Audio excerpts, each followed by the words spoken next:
In the beginning of my career, memorization was a large part of teaching a child to read. There wasn't always a rhyme or reason to the intervention that I did. I noticed the lack of attention or the integration of culturally relevant literature. I saw many of my students having gaps. We were not seeing the high dividends we were expecting when they were all doing the hard work. It really didn't take long for me to become pretty disillusioned. And so it started us to have this conversation on what is next. She started talking to me about the science of reading and some different practices that I had not heard about before. I had so many ahas. I became hyper dedicated to supporting my teachers in integrating evidence-based practices. Once I knew the science of reading and I started learning about how the brain learns to read, I took off with it. You couldn't stop me. It was not easy. We had to walk our team through some big shifts in their mindsets.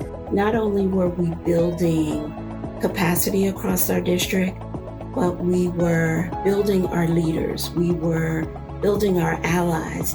Explicit and systematic phonics instruction is what our students needed. My approach to intervention has changed a lot.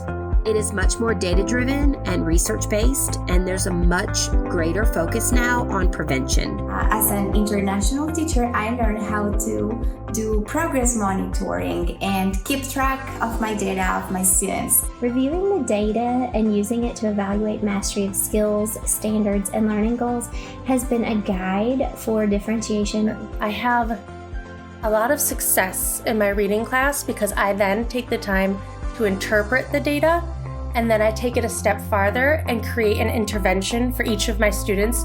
And the feedback that I got from teachers was overwhelmingly positive. The results have been astonishing. From Tier 3 learners grappling with literacy challenges to confident, proficient readers. They are agents of their own learning. I've never seen writing like this from a 6 or 7-year-old before. We were able to move 10% of our students out of the well below benchmark range. Now they see themselves in what they are reading. They're writing for me on their own. They're creating projects. They want to recite poetry by memory for the class. Every day of the week, I have kids staying with me until 4 o'clock because I just want to keep reading and learning. The kindergarten teacher and I looked at each other and exclaimed, "They're reading! They're actually reading!" Wait a minute, that student who I wasn't able to reach before, they're getting it now. She's been removed from Tier 3. She's actually made honor roll for the first time in her life. I saw an improvement in foundational reading skills amongst even my youngest students. My high kids who are above grade level are even going further. They're still growing. I'm able to challenge them. Knowing that I've made a meaningful difference in their educational journey is the ultimate reward.